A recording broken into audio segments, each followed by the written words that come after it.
Hello friends, welcome to Saushika சமையல். இன்றைக்கி நம்ம சேனலில் என்ன பார்க்க போகிறோன்னா, கருங்குருவை அரிசியில் ஆப்பமாவு எப்படி செய்யலான்றதான் பார்க்க போகிறோம்.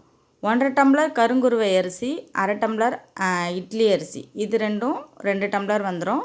ஸோ 1 டம்ளருக்கு 1/4 டம்ளர் வந்துட்டு நம்ம நார்மலாக ஆப்பத்துக்கு உளுந்து சேர்ப்போம். இப்போது 2 டம்ளருக்கு அரை பாகம் உளுந்து சேர்த்துட்டு கொஞ்சமாக வெந்தயம் சேர்த்து நல்லா வாஷ் பண்ணிவிட்டு நல்லா அரிசி முங்குற அளவுக்கு தண்ணியை ஊற்றி ஒரு 5லேருந்து 6 மணி நேரம் ஊற விட்டு அதுக்கப்புறமா கிரைண்டரில் சேர்த்து இதை நம்ம நல்லா ஆப்பமாவு எப்படி அரைப்போம்னு தெரியும், அந்த கன்சிஸ்டன்சிக்கு அரைச்சிக்கோங்க. நல்லா மலமலன்னு இருக்கணும்.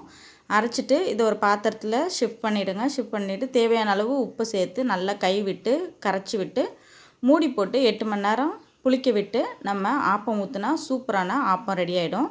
கண்டிப்பாக ட்ரை பண்ணி பாருங்கள். பார்த்துட்டு எப்படி இருக்குன்னு சொல்லுங்கள். தேங்க்யூ ஃபார் வாட்சிங்.